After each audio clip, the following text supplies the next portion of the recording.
The sun peeked over the horizon, painting the sky in shades of orange and pink as it rose above Chicago's bustling South Side. Washington Park was alive with the sounds of early morning. Birds chirping, leaves rustling in the gentle breeze, and the soft hum of people beginning their day. Joggers weaved through the paths, their sneakers crunching against the gravel. Parents pushed strollers while kids laughed nearby, chasing each other around the playground.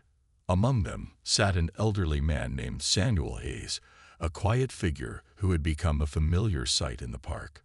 Samuel was 82 years old, with silver hair that gleamed faintly under the sunlight and glasses perched on his nose. He wore a simple brown jacket over a sweater, paired with trousers slightly worn at the edges from years of use. In one hand, he held a well-loved book, its cover faded from countless readings. On the bench beside him rested a thermos filled with hot coffee, steam curling lazily into the cool air.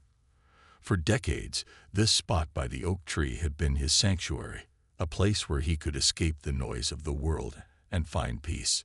Samuel wasn't just any man. He was a retired history teacher who had spent 40 years shaping young minds in the very neighborhood he called home. His students often spoke fondly of him, remembering how he brought stories of the past to life, making lessons feel personal and relevant.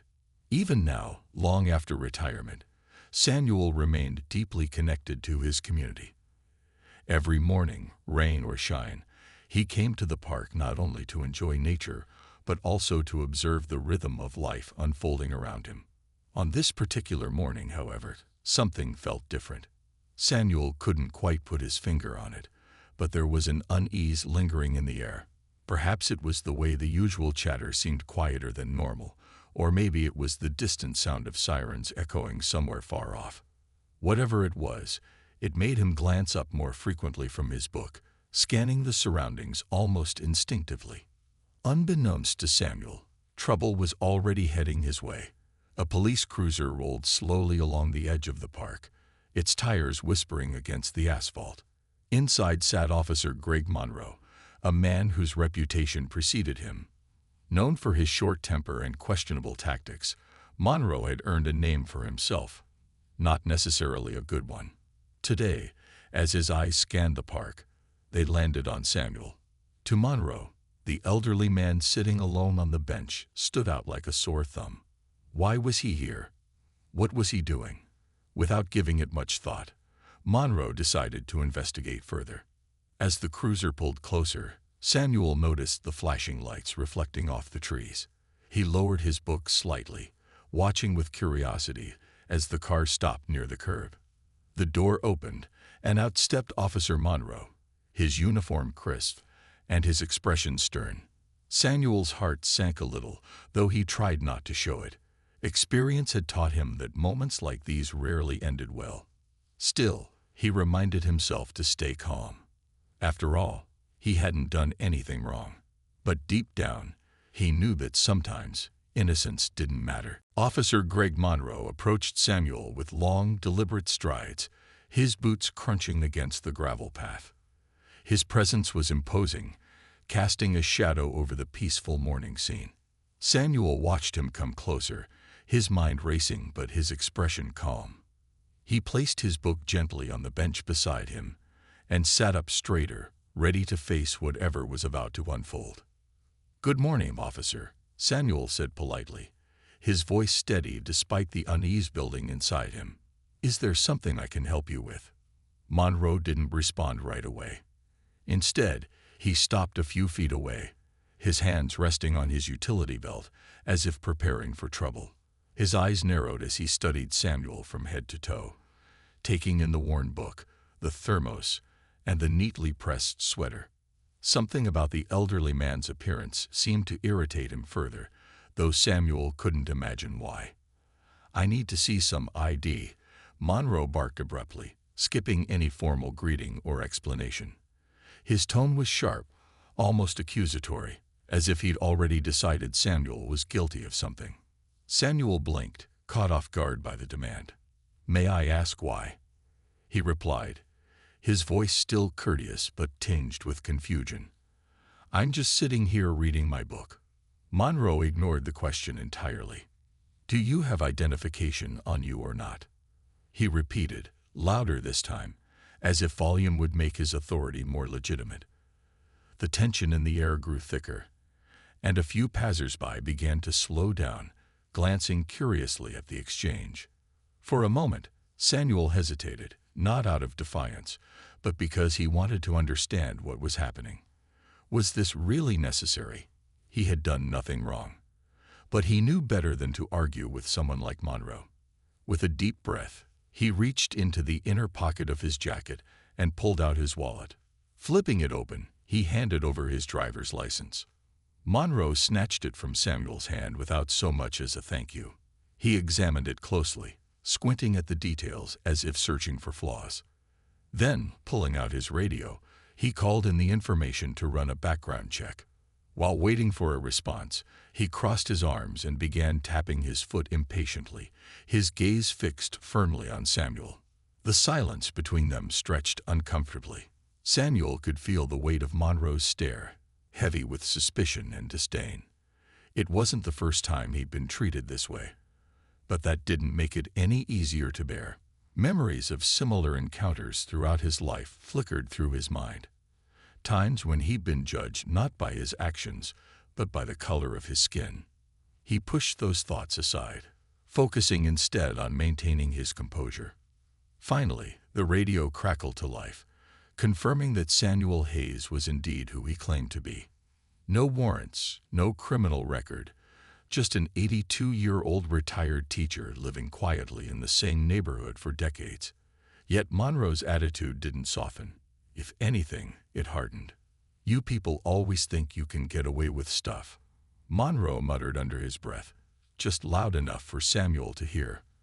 The comment stung, cutting deeper than any insult Samuel had faced before. He clenched his jaw briefly, then forced himself to relax. Getting angry wouldn't solve anything. When Monroe finally handed back the ID, he did so begrudgingly, as if returning something unpleasant. "You should keep moving," he said gruffly. "Don't loiter around here too long." Samuel took his license and slipped it back into his wallet, his movements slow and deliberate. He looked up at Monroe, meeting the officer's gaze with quiet dignity. "I'm not loitering," he said firmly but respectfully. "I'm enjoying the park, just like anyone else has the right to do." Monroe scoffed, shaking his head as if Samuel's words were meaningless. Without another word, he turned and walked back to his cruiser, leaving Samuel seated on the bench. As the car drove away, Samuel exhaled deeply, feeling a mix of frustration and relief. What had just happened? And why did it leave such a bitter taste in his mouth? Little did Samuel know, this encounter was far from over. Nearby, a young woman named Maria Lopes had been watching everything unfold. Her phone was already recording, capturing every word and gesture. She felt her pulse quicken with determination. This wasn't just about Samuel. It was about everyone who had ever been treated unfairly because of their race. Something needed to change, and she was ready to help make it happen. As Officer Monroe's cruiser disappeared down the road, Samuel sat motionless for a moment, trying to process what had just happened.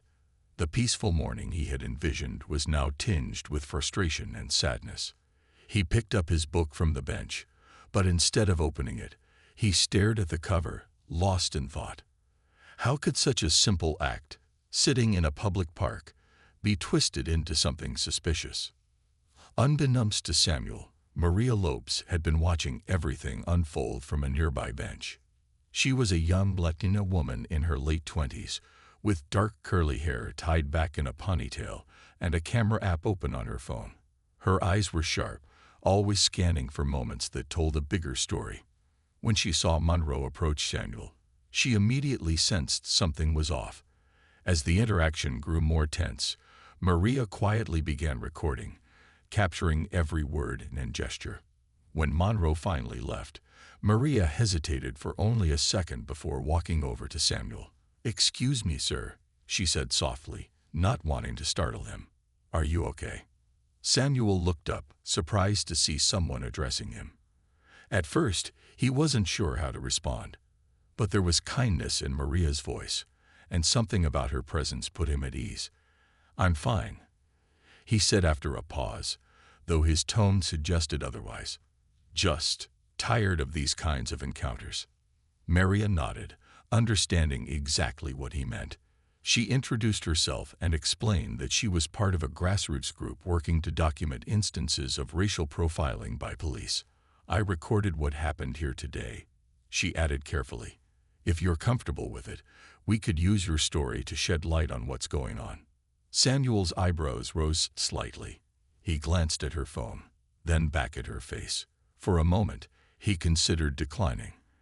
After all, he was an old man who preferred staying out of the spotlight. But as he thought about it, he realized this wasn't just about him. It was about everyone who had faced similar injustices. Maybe sharing his experience could make a difference. "I'd like to help," Samuel said finally, his voice firm despite his age. "But I don't want this to be about revenge or anger. I want people to understand that change is possible if we stand together." Maria smiled warmly, grateful for his willingness to join the cause. Over the next hour, they talked about what had happened, exchanging stories and ideas. Maria shared her own experiences growing up in Chicago, where she'd seen friends and family treated unfairly because of their race. Samuel listened intently, nodding along as memories of his younger days came rushing back. By the time they parted ways, a plan was forming. Maria promised to share the video online, tagging local activists and organizations to amplify its reach. Meanwhile, Samuel agreed to reach out to some of his former students, many of whom were now influential figures in the community. Lawyers, journalists, and educators, all eager to lend their support once they heard about what had happened. That evening, Samuel sat at his kitchen table, staring at the contact list on his phone. Names of people he hadn't spoken to in years flashed across the screen. Each call brought back waves of nostalgia, but also renewed purpose. One by one, his former students answered, their voices filled with concern and determination when they heard his story. By the end of the night, Samuel felt a spark of hope he hadn't felt in years. Meanwhile, Maria uploaded the video to social media, adding captions and hashtags to draw attention. Within hours, it started gaining traction. Comments poured in from strangers expressing outrage and solidarity. Some shared their own stories of mistreatment. Others pledged to attend protests or spread awareness. What began as a quiet morning in the park was quickly turning into something much bigger, a movement fueled by courage, resilience, and the belief that even small acts of defiance could ignite change. As Samuel turned off his bedside lamp that night, he couldn't shake the feeling that tomorrow would bring challenges, but also opportunities. Opportunities to fight back, to educate, and to inspire. And for the first time in a long while, he fell asleep with a sense of purpose, knowing he wasn't alone in this fight. The next morning, Samuel woke up to a flood of notifications on his phone. Friends and acquaintances had been tagging him in posts, sharing Maria's video far and wide. At first, he was startled by the sudden attention. His quiet life had never involved anything like this. But as he scrolled through the comments, he began to see something remarkable. People cared. Strangers from all over Chicago, and even other cities, were rallying behind him, calling for justice and accountability. Maria, too, was overwhelmed by the response. Her small act of recording the encounter had ignited a firestorm of support. The hashtag Justice for Samuel started trending locally, with people posting messages of solidarity and outrage. Some shared photos of themselves sitting in parks, holding signs that read, "We all have the right to be here." Others recounted their own run-ins with biased policing, creating a chorus of voices demanding change. Encouraged by the momentum, Samuel decided it was time to take action. He met with Maria at a local cafe to discuss their next steps. Over cups of coffee, they brainstormed ways to channel the growing energy into meaningful action. Maria suggested organizing a peaceful protest in Washington Park, the very place where it all began. Samuel loved the idea. "Let's make it a celebration of community," he said, his eyes lighting up. Not just anger, but hope. Word spread quickly about the planned event. Flyers appeared on lampposts and community boards, inviting residents to join the demonstration. Local leaders threw their weight behind it, amplifying the message through social media and news outlets. By the day of the protest, hundreds of people were expected to attend. On the morning of the rally, Washington Park buzzed with activity. Families, students, activists, and elders gathered under the shade of trees, carrying banners and wearing T-shirts emblazoned with slogans like "End Racial Profiling" and "Stand with Samuel." A makeshift stage had been set up near the oak tree where Samuel often sat, now adorned with flowers and candles as a symbol of resilience. When Samuel stepped onto the stage, leaning slightly on a cane, the crowd erupted into applause. He raised a hand to quiet them, his expression both humble and determined. "Thank you," he began, his voice steady but filled with emotion. "I didn't expect any of this when I came to the park that morning. All I wanted was to enjoy a little peace. But sometimes life pushes us to stand up, not just for ourselves, but for others." He went on to share stories from his childhood, growing up in a segregated Chicago where opportunities were limited but dreams were boundless. He spoke of the civil rights movement, of marches and sit-ins led by brave individuals who refused to accept injustice. "They taught me that courage isn't the absence of fear," he said. "It's doing what's right, even when you're afraid." As Samuel spoke, Maria stood nearby, filming the scene. She noticed how intently the crowd listened, hanging on every word. When Samuel finished, another speaker took the stage, a young poet who recited verses about unity and strength. Then came a lawyer who explained the legal avenues they could pursue to hold Officer Monroe accountable. Each voice added depth to the movement, making it clear that this was not just about one man. It was about systemic change.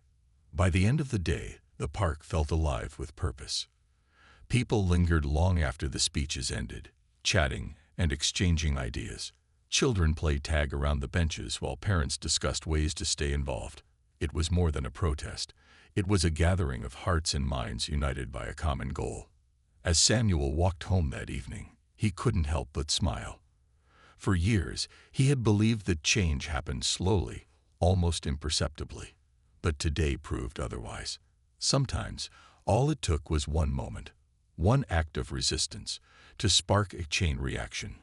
And as he looked back at the park glowing under the setting sun, Samuel knew this was only the beginning. The days following the protest were a whirlwind of emotions for Samuel and Maria. While the event had been a resounding success, drawing widespread attention and support, it also brought unexpected challenges. Not everyone was pleased with the growing movement. Anonymous messages began flooding Maria's social media accounts, some mocking her efforts, others threatening harm if she didn't back down. Late-night phone calls rang at Samuel's house, filled with insults or eerie silence on the other end. Both knew they were being targeted, but neither let fear dictate their actions. Maria spent hours each night reviewing the footage she'd taken during the protest, ensuring everything was documented safely. She uploaded clips to secure servers, knowing how valuable these records would be if things escalated further. Meanwhile, Samuel found himself fielding calls from reporters eager to interview him. Though he appreciated the spotlight on their cause, he grew weary of reliving the painful encounter with Officer Monroe over and over again. Still, he reminded himself why he was doing this. Not for fame, but for justice. Behind the scenes, tensions simmered within Chicago's political landscape. City officials scrambled to respond to the public outcry, torn between defending the police department and avoiding scandal. The mayor issued a vague statement praising peaceful dialogue, while the police chief dismissed the incident as an isolated case of miscommunication. But the community wasn't buying it. Protesters demanded concrete answers, pointing to patterns of misconduct that stretched far beyond Monroe.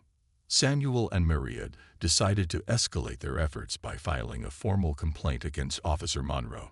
They met with civil rights attorneys who specialized in cases of racial profiling, laying out every detail of what had happened. The lawyers listened intently, taking notes and asking pointed questions. One attorney, a former student of Samuel's named Danielle Carter, promised to take the lead. "This isn't just about one bad cop," she said firmly. "It's about exposing a system that lets people like him operate unchecked." As legal preparations began, the backlash intensified. Supporters of the police argued that Samuel was exaggerating the situation, accusing him of playing the victim to gain sympathy.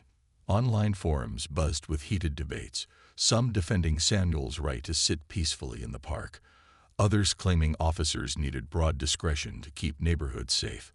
Amid the noise, Samuel stayed focused. He attended meetings with activists, answered questions from journalists, and continued mentoring young people in his community.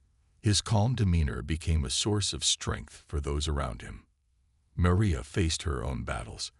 Friends urged her to step back, worried about the threats she received. But she refused to back down. "If we stop now," she told them, "they win. We can't let fear silence us." To protect herself, she started varying her daily routines and reached out to local organizations that offered security training for activists. Her determination inspired others to join the fight, including several high school students who organized smaller demonstrations in their neighborhoods. Despite the pushback, progress was undeniable. The lawsuit against Officer Monroe gained traction, drawing attention from national media outlets. News anchors discussed the case on morning shows, framing it as part of a larger conversation about policing reform. Celebrities used their platforms to amplify #JusticeForSamuel, posting heartfelt messages of support. Even politicians who had initially ignored the issue began speaking out, pressured by constituents demanding action. One breakthrough came when a whistleblower within the police department contacted Maria anonymously. The insider provided documents showing that Monroe had falsified reports in previous cases, covering up incidents where he'd used excessive force. This revelation sent shockwaves through the city, forcing authorities to take the allegations seriously. For Samuel and Maria, it was validation. They weren't fighting blindly. They were exposing truths long buried. Through it all, Samuel remained grounded. He often visited Washington Park in the early mornings, finding solace beneath the same oak tree where his ordeal had begun. Sometimes, strangers approached him, thanking him for standing up. Others simply nodded in respect, acknowledging the courage it took to challenge the status quo. Each interaction reminded Samuel that this fight wasn't just about him. It was about paving the way for future generations. Though the road ahead was uncertain, Samuel and Maria pressed on, fueled by hope and resilience. They knew the battle wouldn't end overnight, but every small victory brought them closer to real change. And as they stood side by side, united in purpose, they proved that even in the face of adversity, the courtroom was quiet except for the faint hum of fluorescent lights and the shuffle of papers.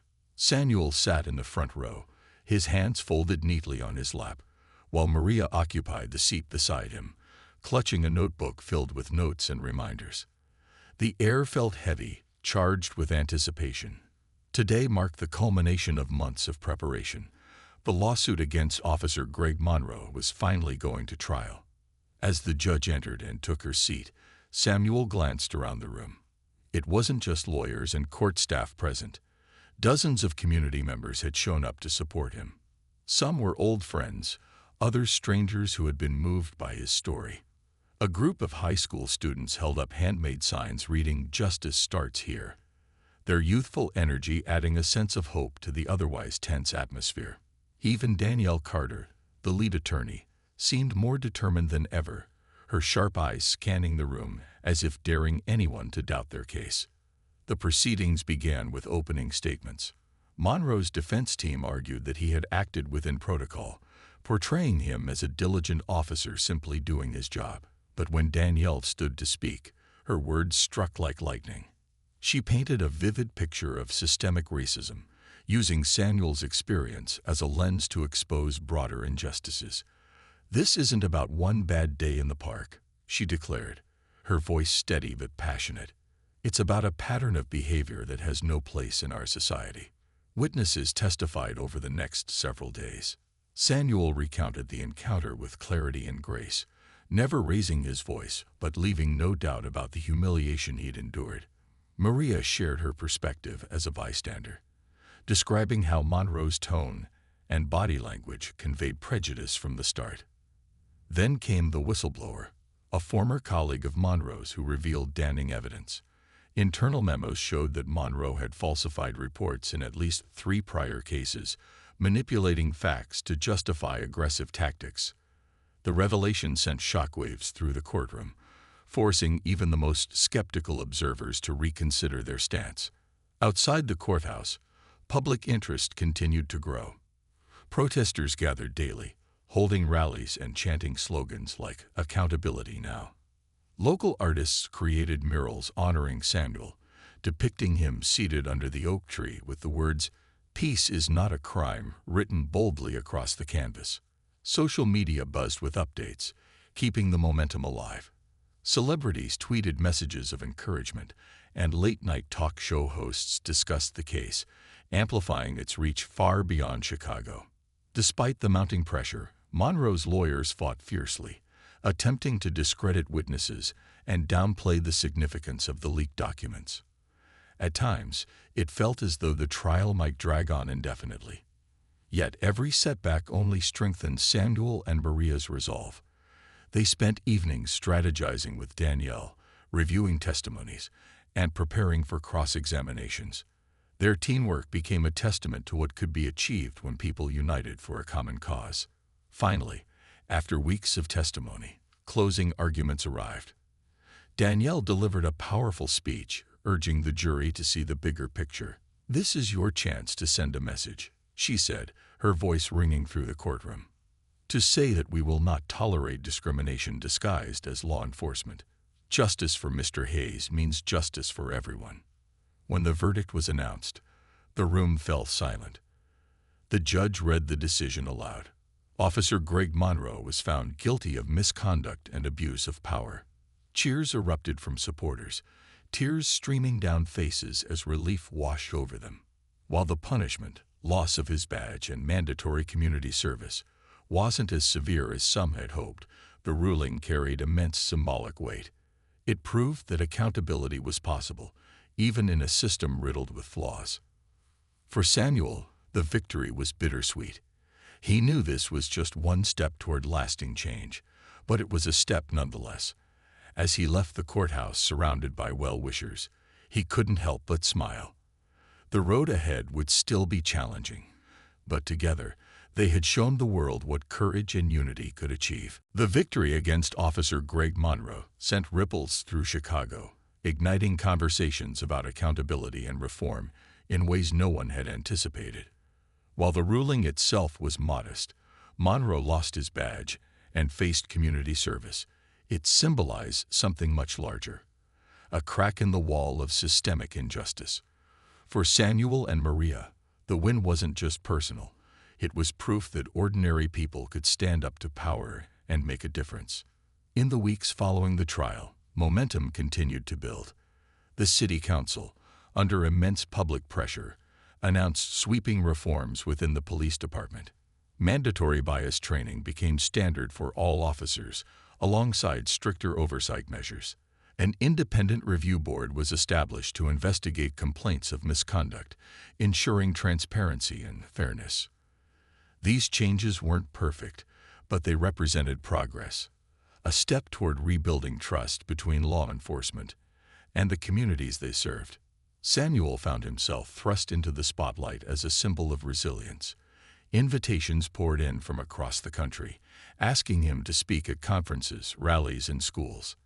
At first, he hesitated, unsure if he wanted to take on such a visible role.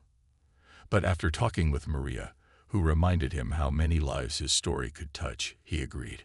"If sharing my experience helps even one person feel less alone," he told her, "then it's worth it." His speeches resonated deeply with audiences. Whether addressing a packed auditorium or a small classroom, Samuel spoke with humility and wisdom, weaving history lessons into calls for action. He often recounted stories from the civil rights movement, drawing parallels between past struggles and present challenges. Change doesn't come overnight, he would say, his voice steady yet warm. But every voice matters. Every act of courage counts. Maria, too, emerged as a leader in her own right. Her grassroots campaign gained national recognition, inspiring others to document instances of racial profiling and demand justice. She launched a nonprofit organization dedicated to educating young activists, teaching them how to advocate effectively while staying safe. Workshops were held in community centers, equipping participants with tools like filming techniques, legal resources, and strategies for organizing protests. Maria's work ensured that the movement remained inclusive, empowering voices from all walks of life.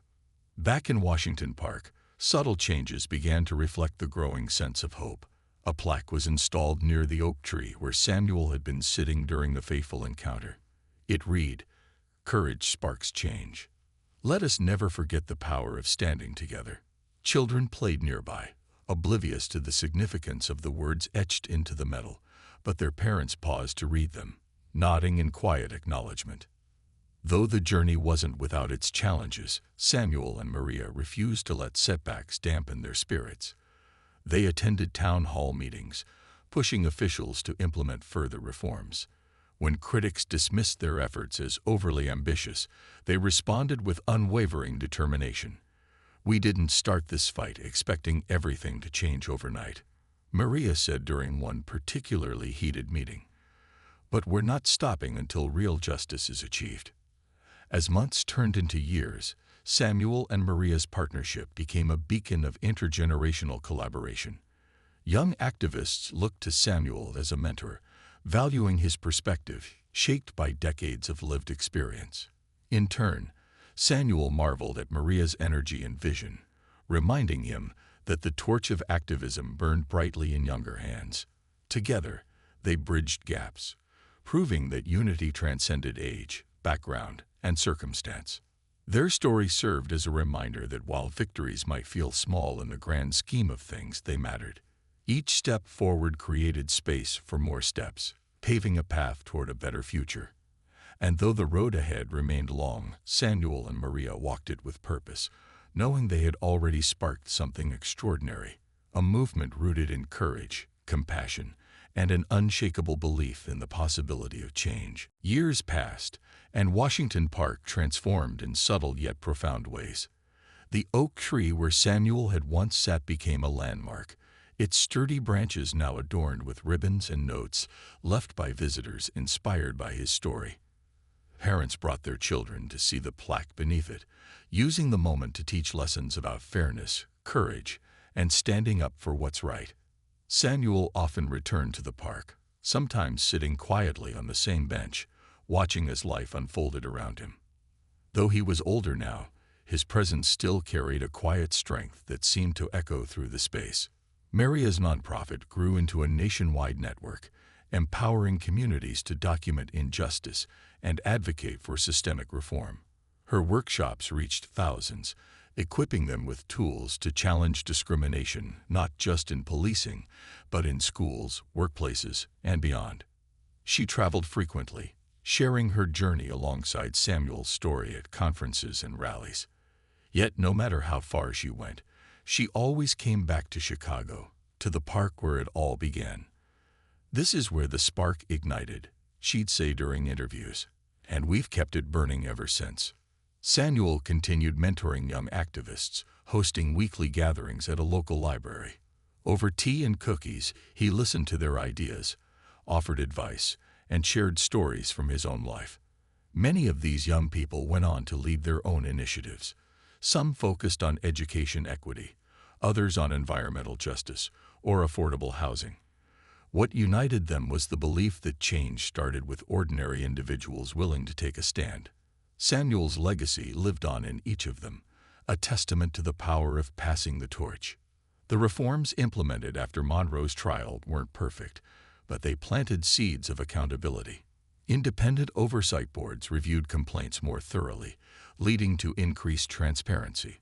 Bias training evolved from a checkbox exercise into meaningful dialogue, helping officers recognize and address prejudices.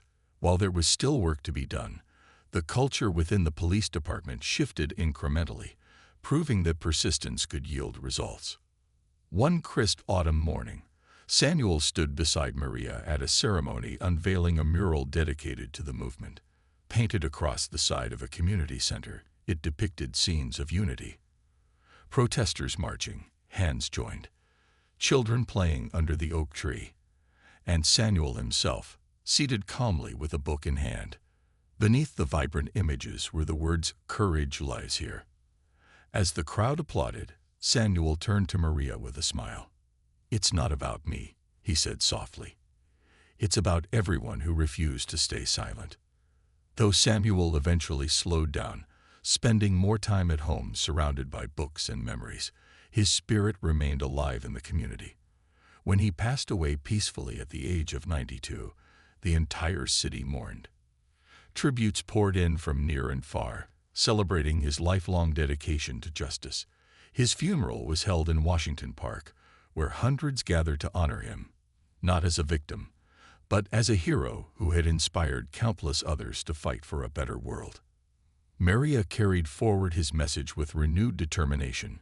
She often thought about the quiet man she'd met years ago, sitting alone on a bench, unaware of the storm he would help ignite. "He taught me that courage isn't loud," she reflected during a speech. "It's steady. It's choosing to stand firm even when you're afraid. And most importantly, it's believing that together we can create a future worth fighting for." Chicago changed little by little, thanks to Samuel, Maria, and everyone who joined their cause. Their story reminded the world that while progress might feel slow, every act of resistance mattered. Courage wasn't reserved for the extraordinary. It belonged to anyone willing to take a step, however small, toward justice. And as long as people remembered that, the legacy of Samuel Hayes would live on, inspiring generations to come.